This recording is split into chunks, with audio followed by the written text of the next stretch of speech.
বিয়ে শুধু দুজন মানুষের সামাজিক বন্ধন নয়, এটি ভালোবাসা, দায়িত্ব, আস্থা ও আমানতের এক পবিত্র সম্পর্ক।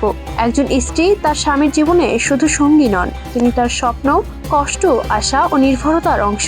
তাই দ্বিতীয় বিয়ের প্রসঙ্গ উঠলে প্রথম স্ত্রীর অনুভূতি, সম্মান ও মানসিক নিরাপত্তার প্রশ্ন স্বাভাবিকভাবেই সামনে আসে। এখন প্রশ্ন হচ্ছে, ইসলাম কি বলছে এ নিয়ে?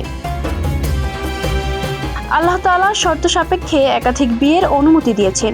এ নিয়ে কোরআনে আল্লাহ তাআলা বলেছেন, তোমাদের কাছে নারীদের মধ্যে যাদের ভালো লাগে তাদের মধ্য থেকে 2, 3 অথবা 4 জনকে বিয়ে করো, কিন্তু যদি আশঙ্কা করো যে ন্যায় বিচার করতে পারবে না, তবে একজনই যথেষ্ট।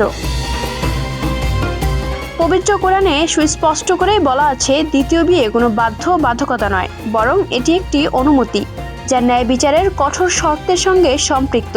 তবে পরবর্তী বিয়ের জন্য অবশ্যই কিছু শর্ত মেনে চলতে হবে। ন্যায় বিচার ও দায়িত্বই এর মূল শর্ত।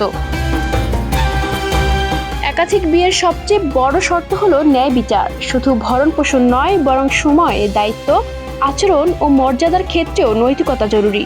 আল্লাহ তাআলা বলেন, তোমরা নারীদের মধ্যে পুরোপুরি ন্যায় বিচার করতে কখনোই সক্ষম হবে না, যদিও তোমরা চেষ্টা করো।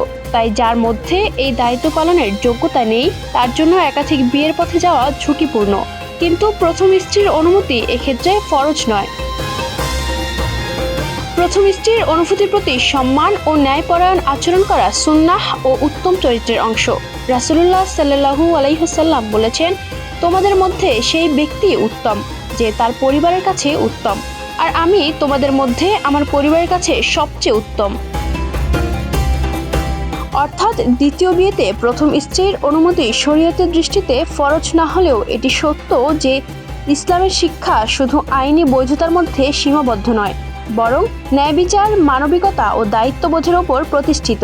যে ব্যক্তি দ্বিতীয় বিয়ের চিন্তা করবে, তার উচিত নিজের সক্ষমতা যাচাই করা, আল্লাহর কাছে জবাবদিহির কথা মনে রাখা, প্রথম স্ত্রীর হক ও অনুভূতির প্রতি সম্মান দেখানো।